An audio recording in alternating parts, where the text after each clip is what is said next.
There's so many trends, and I think that trying to identify one is really, really challenging. But I think that the trend that sort of crunches them all together is pace. It is change. And it's change in every asset, area, activity. It's fundamental from the how we work to the where we work to the why we work to the do I feel included, do I feel I belong, to the societal pressures, to the economic environment, to the pace of innovation. So there's so many trends, but they all, for me, wrap under pace and change. And we've got to make positive change. I think the challenge with I'm going to pick up on pace again, is we feel like we want to get the answers really quickly. We want to solve the problems today. And as we've heard a lot, is they take time, they take perseverance, they take confidence, they take bravery, they take sometimes shoving out your elbows and forcing your way into a conversation that's really, really important. But I think for me then, in everything that we do, because pace and agility is really important, but also involvement is really important. We get anywhere as a community, not as individuals, not as silos. So for me, the thing that you can do with most is make sure you have those channels of feedback and have those channels of dialogue, and you have that employee voice and that feedback continuously. It will give you the chance to test, to try, have trial and error, make adjustments, try again, but have an honest dialogue that you're working through it.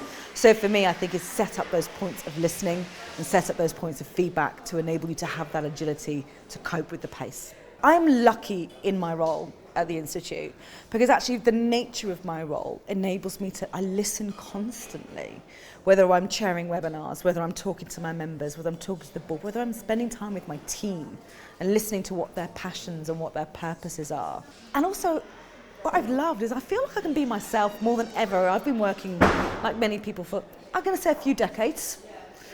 We've all been through a few things over that time, but I feel much more able to be a human, feel much more connected to people, and that doesn't matter where or how or what channel or what method.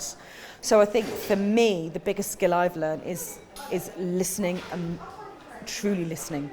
Not listening for the purpose of having an opinion or having a point, just listening because what people say matters and giving that space to breathe and for me to think.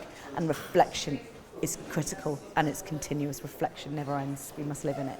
It's a profession that it's been around for a long time, but it's going through something so transformational and so imperative right now there's so many places that you can be and do and make action. And actually some of the most wonderful things I love and I hear about a career in internal communication, you get under the car bonnet, you feel the impact of your work.